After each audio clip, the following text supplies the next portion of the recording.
You may recall a show that we came up with this name, Momtrepreneur, when we produced show called Momstown. In fact, I think it's still. Does Momstown still air, Chris Janicus? Yeah. Are we still? Do we get paid for that? Don't we own that show? Yeah, we get. Why would I not know that? We get a little something on the side. Anyway, Momstown was a fantastic, fantastic initiative, and I love now that Erin Baebler now has come out. She's a co-author of Moms Mean Business. If you can go to momsmeansbusinessbook.com. Fantastic. Moms are tough, man. Erin Baebler and Laura Gallows wrote the book, but it's all about. It doesn't have to be criteria specific to ladies. I would say that although we've never seen more entrepreneurial activity from both men and women than we have seen since the last 8 years, since the economy kind of dropped like a tummy tuck on a plus size model, we're now seeing mom-focused blogs and mom-focused businesses, and this is not just about making extra money because you're a mom and have spare time. This is about how fast women are starting businesses. And joining us now once again, Erin Baebler. Erin, thanks so much for stopping by. I appreciate that. Hello. Thank you for having me. Wow. Nice chuckle there. Yeah, she said with tongue in cheek. Scared? Come on. Well, I would be too. Women. So women are starting businesses at a rate twice that of men. Why is that, you suppose? Yes. Well, there are so many reasons, but the main ones are that we want that proverbial to have it all without being corny, but we want it all. And when you're your own boss, you can set your hours, you can decide what you're passionate about and what kind of business you want to go into. And you can also put some focus on your priorities and what's most important to you, so that you have that at least appearance or not appearance, but you're moving toward that having it all played. Appearance. You're right. Let's just admit it. I did this. I think the first time we were ever on Fox Business, I mentioned there's a difference between being a small businessman or small business person and being an entrepreneur. In fact, I was looking at a magazine article they did about you and I a long time ago, and that was like the call out. There's a difference between being a small business person and being an entrepreneur. And I would say the difference is mailbox money. If you're a small business person, all you've really done is created 80 hours of work for yourself and an income. But if you're entrepreneurs get to go on vacation, right? Yeah, making money while you're sleeping. There's difference. Right. And there is a distinction between momtrepreneurs and others who just own a business, right?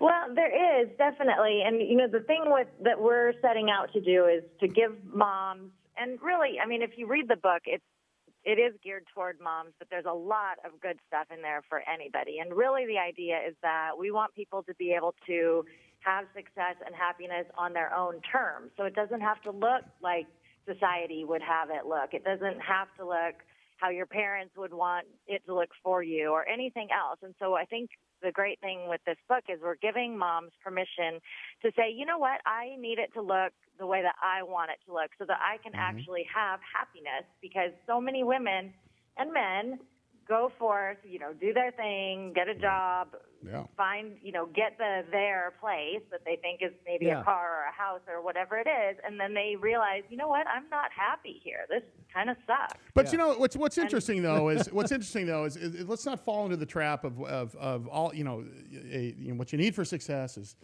passion. Follow your passion. It's true. No, it's true. Because I'll tell you why. One of the ingredients that can be there. Yeah, because you're passionate about something doesn't mean you're supposed to be doing it. Let's take every American Idol audition you've ever seen. Yeah, right. No talent, all passion. Guess what? Yeah, if you don't have any talent, you have all passion. It is an American Idol audition. Yeah, and that's one of the things that we say, too. This is not, like you said before, this is not for just somebody, I like to knit, so I'm going to, make a business. It's not as easy as that, and that's not part of what we're saying. But what we are saying is if you are going to do it, get your ducks lined up, figure out what your limitations are, what you can do, what you aren't able to do right now, and do it with eyes open and with the goal in mind of I want this to be a really great place that I end up. Now, some moms will, they're good at time management. If you've got kids and you've got to get them, pick them up at school, pick them up here, bring them up, get a fit feet, blah, blah, blah, blah. They're really good at that. Are there things that moms bring into the business world that maybe they shouldn't? Like, you got to put some spit on a Kleenex and wipe peanut butter off the CEO's mouth after lunch. Is that weird? I mean, I suppose that happens. I've never witnessed that. Yeah. Is it like close the deal or there's a timeout? Okay, I don't think. Well, I think we're talking about. I was talking about challenges. I mean, for the first time in history, we're about to see a pantsuit in the White House. Let's face it. Wow. I mean, they almost renamed New York the Big Ankle because of Hillary Clinton. She's headed there. Whether you like it or not, she's headed there. And I will tell you this, which is great. I mean, it's a lady in the White House doesn't bother me as much as her politics. But what is interesting though is challenges that are perceived by women in business that no longer exist, but there still are some challenges. Let's talk about that, Erin. What are some of the challenges that are very unique to being a woman in business right now? Well, one of the things that I thought was really interesting when we were researching this book is some of the women that we wanted to be in the book did not want to be in a book that had the word mom entrepreneur in it, because how come? There are still those stigmas, I think, attached to if you're a mom, then you're not all in the business world. You know, you can't possibly do both well. So, I mean, I think there are still some societal things that we have to look at and that we do have to overcome. But I think what's interesting. Well, and there are some really amazingly successful businesses. Well, I got two women. I got two words for you. What? Marissa Mayer. Who? It's Marissa Mayer. I mean, she's the CEO of Yahoo. She's newly married. She's pregnant. She's pregnant with her first. She may have already had her first child. I mean, I would say that those sort of predisposed notions are archaic at the very least. We're talking to Erin Baebler. She's a co-author of Moms Mean Business. You can go to the website momsmeanbusinessbook.com, and we'll talk a little bit more with her in just a second. It is a Big Biz Show. BigBizShow.com is our website. You can follow us on Twitter at Big Biz Radio. As a matter of fact, 20,000 of you do. That's right. That's it. Nationwide, coast to coast. We're television and radio. 62 million TV homes strong. 150 radio stations in 175 countries, and all the ships at sea on Armed Forces Radio, iHeartMedia, Biz Talk Radio Network, Fox Business, U2 Interactive Television, and Biz TV. No wonder she's nervous. We're everywhere. She's going to be everywhere. We're huge. It's a Big Biz Show. Big Biz Show. Stand by. Hey, listen, Erin Baebler's with us. She's the co-author of Moms Mean Business. And you can go pick up. In fact, we'll put this link on our website, and I'll tweet it out to our 20,000 followers, momsmeanbusinessbook.com. And she has spent the last 10 years coaching women in transition through her company, Magnolia Workshop. She has been featured on several mom-focused blogs and websites. Of course, we produced a show here called Momstown 10 years ago, and it was awesome. And then we also featured, remember those ladies that invented the puppets? The toys in the garage? Right. Here in San Diego. That was fantastic too. So I'm a very big, I got a passion for this. And I love the fact, especially I've got two daughters in college, and I love the fact that the entrepreneurial spirit in women is moving forward. She was a contributor to the 5 must-know secrets for today's college girl. Erin, I want to have you on that on its own at some point, because I think that would be, it'd be fantastic. Hey, talk about you talk about permission slips in the book. What kind of permission slips do moms need when running business? Well, it depends on the mom, but I've been talking to a lot of women lately, and then when I mention this to my husband, he scratches his head and says, "What? I don't get it." So for whatever reason, we mostly need permission slips to take it easy. We just don't stop.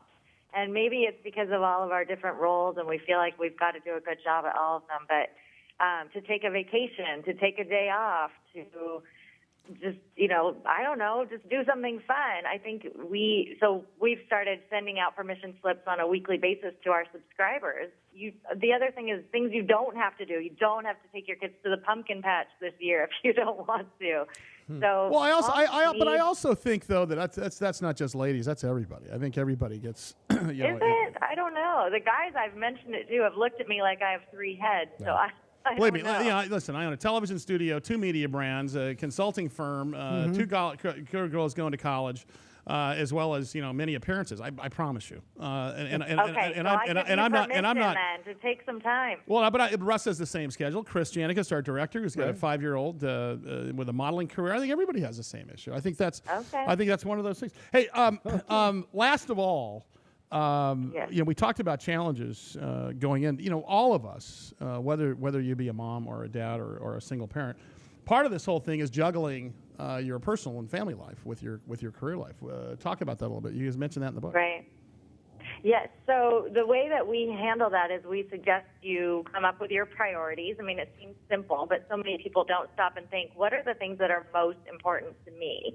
And then there's a simple exercise in the book that we recommend doing, which is listing your priorities and then listing the ways that you spend your time and then match them up. I mean, like a kindergartner would draw a line between the two and figure out where are the disconnects. We've had clients do that and think, oh my gosh, I never realized that I was spending so much time on this when it really doesn't matter to me. So it's a way to true things up a little bit and take back control of your time. I think it's a pretty good website and a very good book. MomsMeanBusinessBook.com is the website. Erin Baebler, Lara Gallo. I think we had Laura. Didn't we have Laura on before? We had the sister. Yeah, your sister. Yeah. Now, of course, available at BarnesandNoble.com, Amazon.com, all major booksellers. We will put a link on our website at BigBizShow.com to that book. And so dads can read it too. That's it. Dads too. Erin, thank you so much. I appreciate that. Well, good to have you on the program. We'll have you guys back.